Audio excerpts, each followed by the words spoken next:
Já, komið sæl og velkomin í Vegvarpið sem vefþáttur Vegagerðarinnar. Það vita kannski ekki allir að Vegagerðin gerir ýmislegt annað heldur en að byggja vegi og hjá Vegagerðinni til dæmis starfrækt hafnadeild sem geti komið einhverjum á óvart af því að við heitum nú Vegagerðin. En þetta gerðist þegar hluti Siglingastofnunar og Vegagerðin sameinaðist árið 2013 og síðan þá hefur Vegagerðin sinnt bæði vitum og höfnum.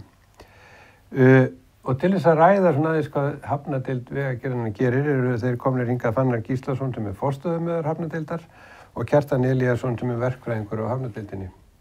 Við byrjum bara, Fannar, hvað gerir þið á hafnadeildinni? Það sem við gerum, við vinnum eftir hafnalögum og sjóvarnarlögum aðalega og það sem við gerum fyrir hafninar, það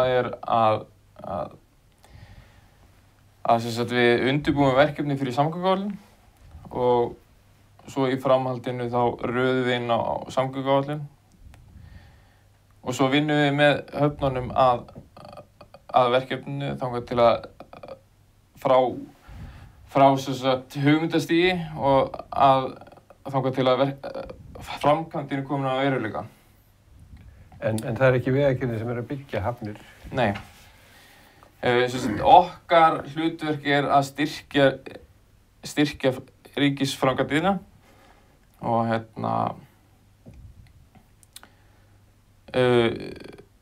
Og hvernig fer þetta fram? Hvernig byrjar það að þið vinnið við einhverja höfn, einhvers verkefni? Eins og núna undanfarið þá það þannig að það eitthvað gott verkefni sem í gangi, oft á tíðum eins og nú nýlega varðandi Þorlákshöfn eða Ísafjörð, að þá kemur einhver þörf á stækkun á höfninni.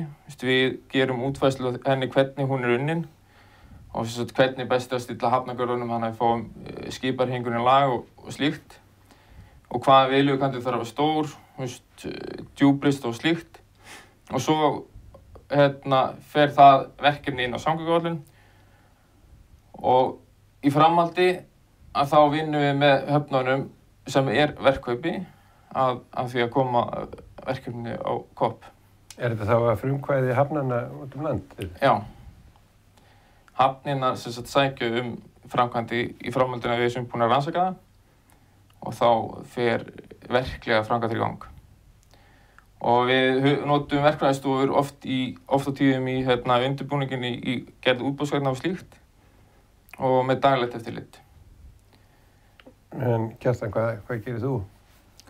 Ég vinn við bara framkvæmdirnar frá því að þær eru bara á undirbúningsstigi og þangað til þeim bara lokið og við erum titlaðir umsjónarmenn framkvæmdarna og við á hafnadeildinni við erum 5 starfsmenn sem erum í mannvirkjahlutanum og 5 sem erum í rannsóknarhlutanum og við sem erum í mannvirkjahlutanum skiptum landinu á milli okkar þannig að það svæði sem að ég með núna eru Vestfirðirnir, Vestmannaeyjar og Landeyjahöfn og það sem ég geri í mínu starfi að ég bara með umsjón með öllum hafnaframkvæmdum sem eru inn á samgönguáætlun á öllu þessu svæði.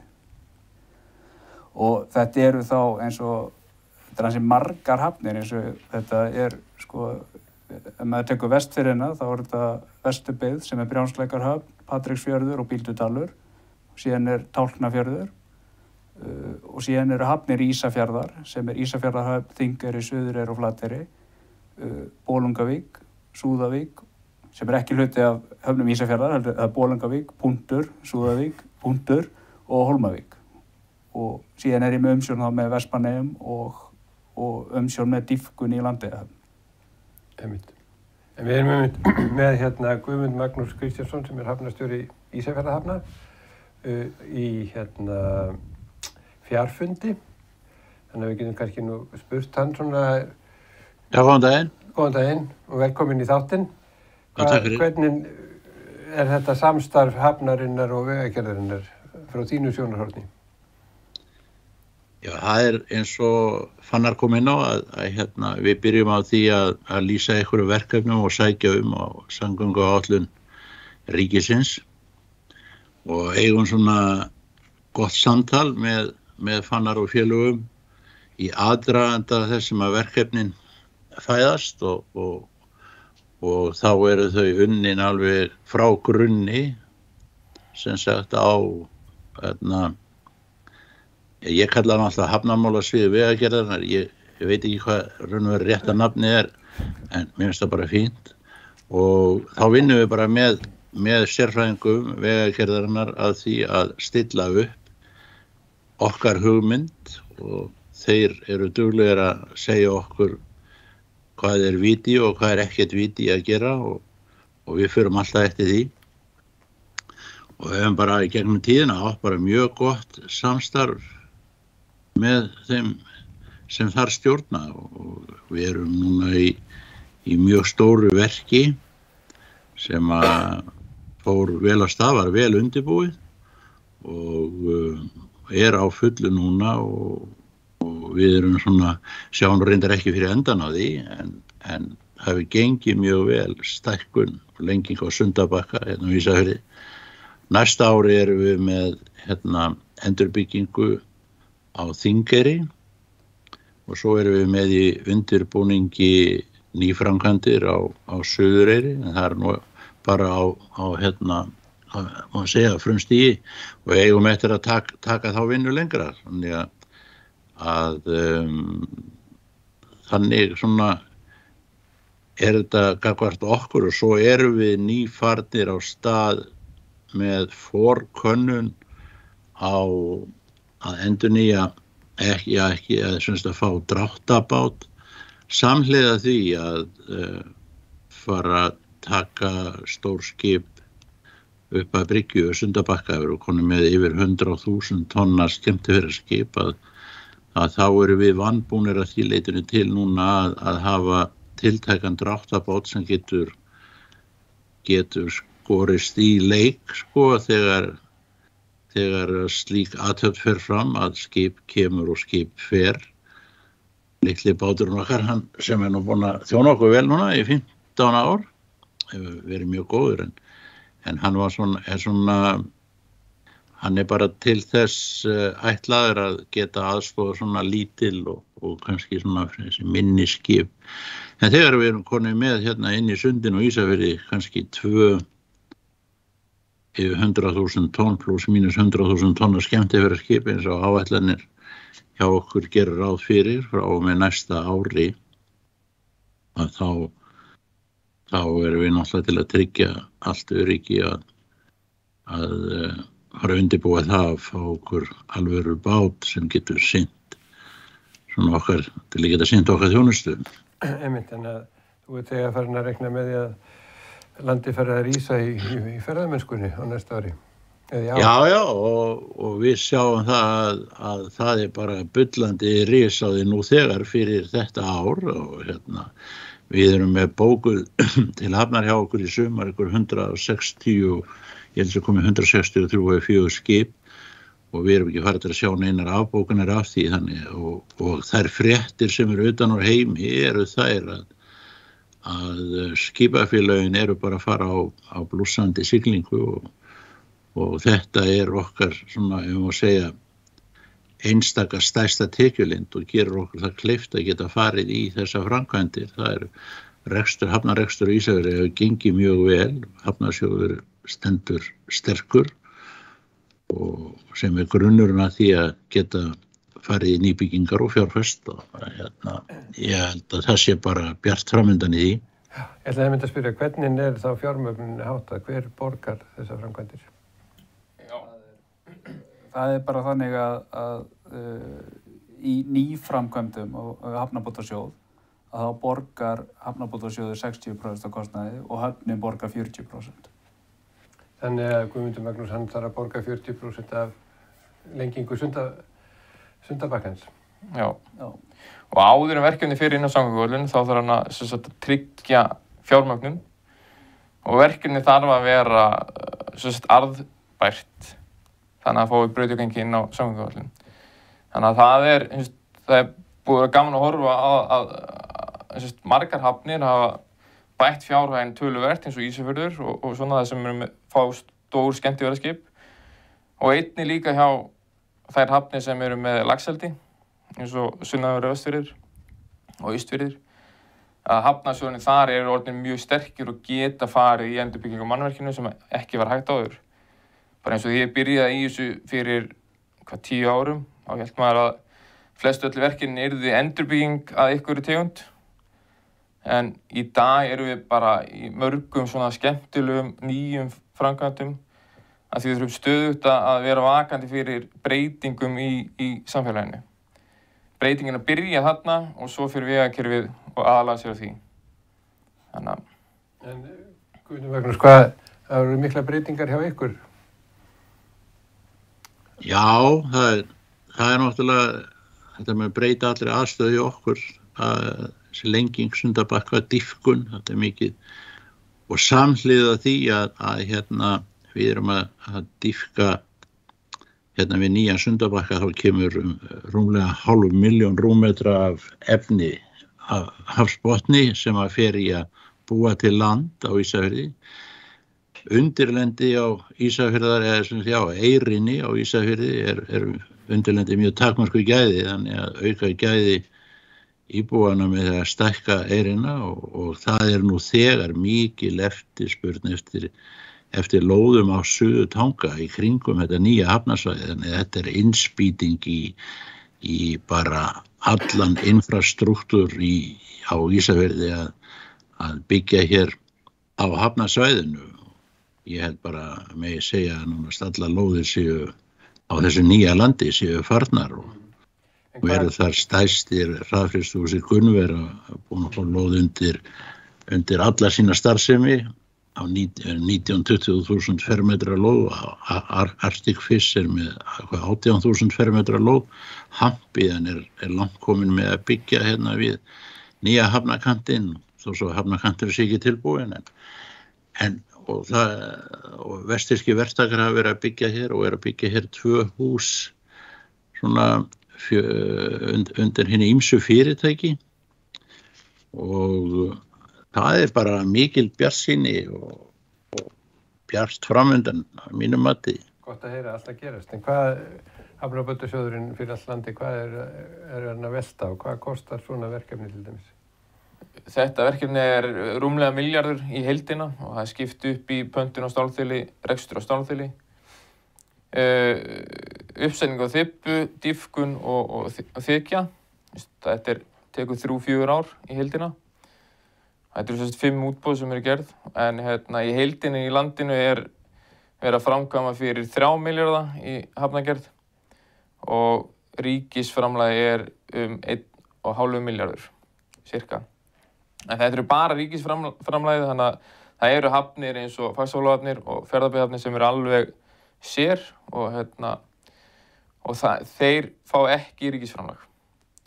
Þannig að þetta er ekki heildartalan í hafnarframkvæmdum í Íslandi. En það stóru hafnirnar þær sjá sig sjálfar? Já. Og síðan er það náttúrulega þannig að minni hafnirnar framkvæma alls konar hluti án þess að framkvæmdirnar séu inn á samgönguáætlun og borga þær þá allar sjálfar. Og það er að mörgu leyti gott að hafa þetta styrkjakerfi af því að á rannsóknarstigi þá er sameiginleg vinna að finna hagkvæmustu lausnina. Það er vilji hjá Mugga að finna hagkvæmustu lausnina til þess að fá meiri tekjur inn. Af því að höfnin verður þá bara betur rekin. Og maður sér það oft í hinum hlutunum vegagerðarinnar að það er oft í debatt hvaða leið á að fara og margar hverjir óraunhæfar út af kostnaði. En af því að þeir hafa hag að hafa þetta best og sem praktískast þá er leiðin alltaf auðveld. Og sveitarfélagið sjálft sér skipulagsmálin og skipulagsmálin og allt svona í kringum vesenið í rauninni. Þannig að það er mjög skemmtilegt, þá höfum við bara skemmtilega þóttin sem snýr að verkfræðinni. Þannig að... En hvað, þú vilt væntanlega sjá kannski aðeins meiri peninga í Hafnabótasjóð? Já, það hefur nú verið keppi hafna í mörg undanfarin ár og að sjá meiri pening í Hafnabótasjóði en svo eftir að lögin breyttust þarna 2003 nýju hafnalögin að þá eru nú orðnar svona kannski þrengri skilyrði til þess að fá ríkisstyrki og eins og Fannar var að lýsa að þetta verður að vera sjálfbært og hafnarsjóðirnir verða að standa styrkir fyrir til þess að hljóta náð fyrir augum ríkisins. En hins vegar náttúrulega núna bara í framtíðinni gríðarlegar áskoranir fyrir hafnabótasjóð. Það í þessum orkuskipta pakka öllu saman að þessar stóru rafmagnstengingar sem væntanlega eru núna detta inn sem krafa á, allan myndi ég halda þessar stærri hafnir sem eru í að þjónusta þessi stærri skip.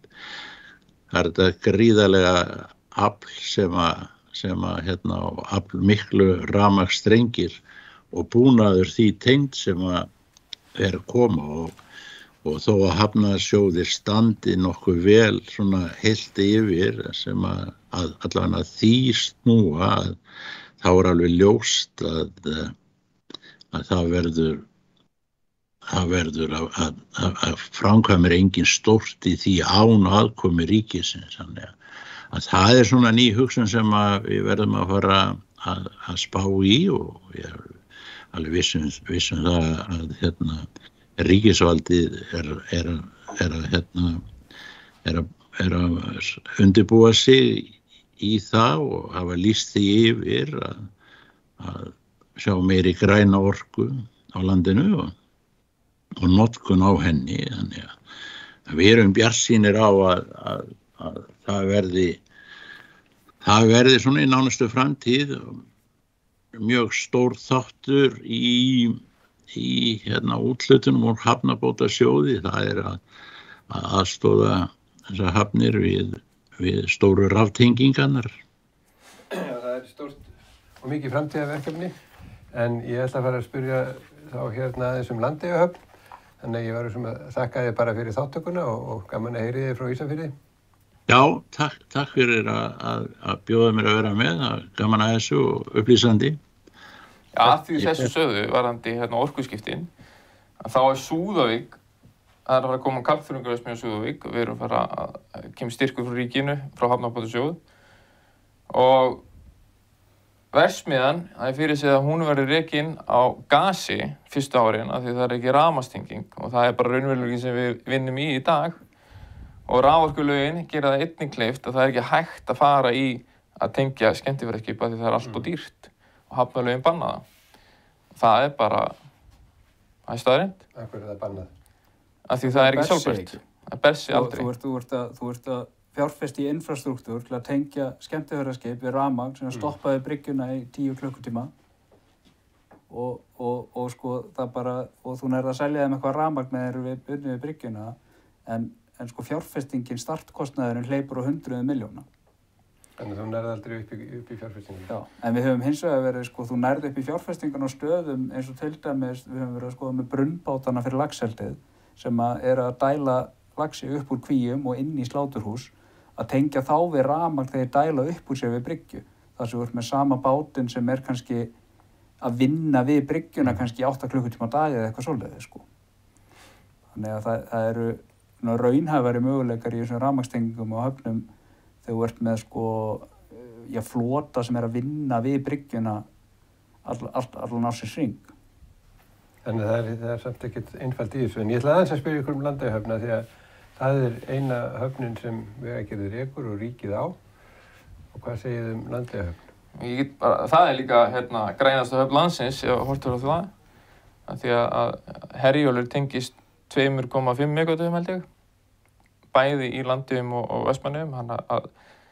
Mér minnir að ég sá einhvern tölu að þetta sparar 8.800 bíla í gildi ári. Já, getur kannski rámt, en það sparar allan helling og hún bara plug-in hybrid. Og í allri þessu umræðu græna orku þá hefur þetta verkefni einhvern veginn aldrei náð umtali, sem alveg fatalt, sko. En þetta svona borðleggjandi dæmi og líka aðstæður sem við erum í að tengja skipið eru bara vestar í heiminum. Þú ert með rosalega mikinn vind og með sandfok og seltu og allt og þetta virkar. Þannig að ég held að þessu svona mælstón í þessari vinnu, hvað er hægt og hvert við stefnum í framtíðinni. Það virkar já, en maður heyrir ofta að Landeyjahöfn virki ekki, er það rétt? Já, hún virkar þegar dýpið er nægilegt.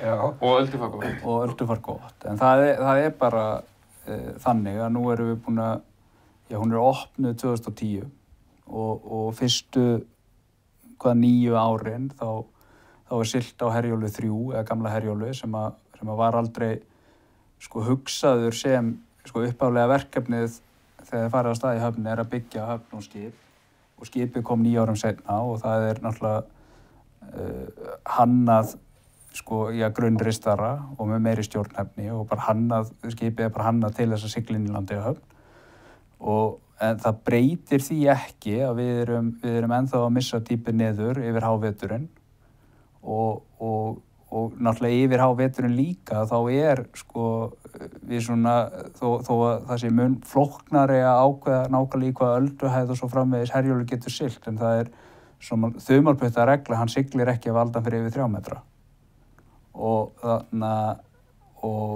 það er náttúrulega bara stóran hluta desember, janúar, febrúar, mars og apríl þá er aldan yfir þessum viðmiðunum siglingamörkum. Þannig að óháð dýpinu þá myndum hvað sem er ekki sigla en við erum að sjá það eftir að nýja Herjólfur byrjaði að sigla að það er það er margfalt auðveldara fyrir okkur að opna höfnina heldur en það var og við sjáum eins og til dæmis í dag nú er dýpið í hafnaminninu, það er svona í kringum 3,5 og það er takmarkandi fyrir siglingar fyrir Herjólf. Við myndum vilja hafa dýpið í svona 5,5 og það er svona 4 daga vinna fyrir dýpkunarskipið sem við erum með samning við núna að koma því í það stand. Ef við værum á Herjólfi 3 þá væri þetta hvað sagði ég 4 daga vinna, þetta væri allavega 2-falt meira, þetta væri 8 dagar fyrir það skip 8 góðir dagar. 8 góðir dagar og þú færði ekkert 8 góða dýpkunardaga og þú veist, ef maður skoðar ef maður skoðar svona forsendurnar og hönnunina bak við Landeyjahöfn og þá er náttúrulega, þú veist, og síðan kemur eldgos þarna fljótlega, meðan höfnin er í byggingu og svona og þetta er það má segja sandburð á forsendurnar þegar undirbúningsforsendurinn og sandburðurinn sem var áætlaður þegar Landeyjahöfn var byggð, bara þær forsendur stóðust ekki. Skýrslurnar þar voru að tala að það þyrfti að dýpka eitthvað í kringum 20-30 rúmmetra á ári sem reynist síðan vera 200-300.000 rúmmetrar á ári. Og þess vegna var í hönnun og höfni þá var aldrei gert ráð fyrir frátöfum í dýpkun. Af því að það sem við erum að lenda í núna, ég segi svona algjör þumalputtaregla að Herjólfur getur siglt þegar aldan er undir 3 metrum. En það er ekki hægt að vinna við dýpkun þegar aldan er yfir 1,5. Sem þýðir það að við erum að lenda í eins og í janúar, þá getum við unnið við dýpkun svona 5-10% af tímanum. Sem eru bara 2 dagar Þetta var núna í janúar, þá var 90% á tímanum aldan yfir 1,5 metra. Það var erfiður vetur núna, góður í fyrra og erfiður 2020. En svo er líka hægt að benda á að þegar höfnin var hönnuð, að þá var lagt upp með 30 daga frátafir á hverju ári. En við erum að lenda í aðeins meira, það var gert ráð fyrir að hann geti siglt í 3,5 og skipstjórarnir á nýju skipinni eru svona alltaf að ná meira og meira tökum á þessu. Og þannig að við höldum allavega með betra dýpkunarskipi þá verðum við örugglega búin að leysa þann vanda að dýpisvanda í höfninni, bara eiginlega í honum. Og það var byrjað að fara í einhvern dælubúna á Garðasendum. En það var náttúrulega bara að hugsa þegar gamli Herjólfur var. Á viss ómöguleiki sem við stóðum upp með í janúar eða febrúar. Þegar höfnin fylltist eins og í dag, að þá þurftur að taka 40 rúmmetra eins og við talum áðan, 8 heila daga. Og það gerist bara, þú kannski með 6 daga í janúar og febrúar sem getur dýpkað. Og þá er höfnin lokuð á gamla. En í dag þá, ef við nýtum öll tækifæri og alla veðurglugga bara í botn, þá held ég að þetta takist. Þannig að stóra breytingin núna upp á síðkastið nýja skipið sem síðir það að höfnin nálgast allavega mjög að vera heilsárshöfn. Já, nýja skipið og líka bara lengra frá eldgosinu. Við erum að sjá alltaf bara, sko, miðað við fyrstu árin eftir að höfnin opnaði að það bara miklu minni sandur á hreyfingu fyrir framann og dýpkunin hefur verið, sko, bara auðveldari undanfarin svona 3-4 ár en hún var fyrstu árin eftir að opnaði. En þetta er sem að segja að það muni verða meira opið á næstunni heldur en verið hefur? Sko, 2021 þá var opið það var siglt 92% ferða til Landeyjahafnar. Samanborið 2018 að þá erum við að tala um 70% og einhvern tíma fór þetta ennþá neðar. Þannig að þetta bara nýja skipið, þetta allt annað. Þetta bara eðlismunur á þessu. Og síðan líka, sko, samningurinn sem við erum með við núverandi dýpkunarverktaka, hann rennur út þarna á þessu ári og það var nú mjög umdeilt þegar við sömdum við Björgun þarna einfaldlega bara út af dýpkunarbúnaðinu sem þeir eiga og hann orðinn gamall og lúinn. Dísan skipið sem þeir eru með byggt 69 og ekki, sko, það bara ekki hentugt til dýpkunar í Landeyjahöfn á mörgu leyti, sko, bæði því að, sko, hún bara afkastar ekki því sem að dýpkunarskip sem á að halda Landeyjahöfn opin allt árið þarf að afkasta. Svo við erum núna, sko, á vormánuðum, þá munum við bjóða út nýja dýpkun fyrir Landeyjahöfn og við munum breyta fyrirkomulaginu á dýpkunina því leyti að, sko, við munum dýpka, sko, það voru alltaf, þessi var alltaf stilt upp þannig að það voru vortímabil í dýpkun og hausttímabil, en við ætlum að stefna því núna að það verði bara eitt tímabil sem allt árið og við munum gera kröfur sko, afkastagetu og djúpristu á dýpkunarskipinu. Sem þá þá nærðu svona tappa eins og kom núna miklu fyrir. Já, þá gæti, sko, við sjáum, það náttúrulega alltaf alls konar óvissur í veðrunni, en við sjáum fram á það að sá tappi sem í hafnarmynninu núna, það væri kannski sólarhrings, kannski 2 sólarhring að vinna að fjarlægjan miðað við 4-5 eins og staðan núna. Einmitt, en hvernig höfn Landeyjahöfn eiginlega? Hvernig höfn þetta? Ferjuhöfn. Hún þetta ekki venjulegt svona verkfræðilega séð til dæmis? Sko, hún hönnuð bara til þess að þetta svona bypass höfn á góður ensku og þannig að hún hönnuð bara þannig að sandurinn fari fram hjá höfninni og það virðist alveg virka. Sérstaklega dýpið lítið í hafnarmynninu, þá fer allur sandurinn í burtu. Eins og núna við þurfum ekki að dýpka inn í höfnina. Þetta bara koncentrerað í miðjunni og sem kostur. Það lítið til að dýpka, lítið til að opna. Og við náttúrulega dýpkum bara, sko, brot af því sem að fer fram hjá höfninu á ári. Sko, megnið af sandinu sem þarna á hreyfingu fer bara fram hjá, sko. En það eru ákveðnar áttir og það svona tendens þar sem að það byggjast upp skaflar í kringum ytri hafnargarðana sem síðan í ákveðnum ölduáttum og ákveðni ölduhæð fara, sko, svona inn fyrir hafnarmynnið. En, þú veist, góða í höfninni ákveðnu leyti að, sko, þegar við erum búnir að missa dýpið að þá fer allt fram hjá. Það verður ekkert verra heldur en það. Já. En bara svona ein lokaspurningi minn en Landeyjahöfn væntanlega skiptir miklu máli fyrir Vestmannaeyjar. Já, og ég held að menn hafi farið í byggingu Landeyjahafnar því að það engin önnur lausn. Menn að tala brú, en það ekki hægt og menn að tala jarðgöng og ég var alveg til að sjá það gerast á Eldfjallaeyjunni. Þú gerur ekki jarðgöng undir Hellisheiði út af mögulega því. Þannig að, já, ég held að framhaldi verði bara gott, sko. Ég bjartsýnn fyrir því, sko. Þú líka gert það? Já, En við erum náttúrulega, það sem menn líka Íslendingar gleyma oft að við búum á eyju sem lengst út í miðju Ballarhafi Það að vænta með þeim hæstu öldu í heiminum. Þetta ekkert smá erfitt svæði, sérstaklega Suðurlandi. Þetta ekki eins og blíðan á Norðurlandinu eða eitthvað þannig. Þannig náttúrulega, þú veist að sko vinna við dýpkun yfir vetrartíman í Landeyjahöfn það mjög sérstakt sko. Það ekkert þarna, já það bara eins erfiðar aðstæður til þess að dýpka og það geta orðið sko. Ég man alltaf til svipnum á þeim sem komum frá Jandi 0, fyrstu við komum til Landeyjar þarna, það var 6 metra ölduhæð þarna. Ég bara, hérna ég að dýpka.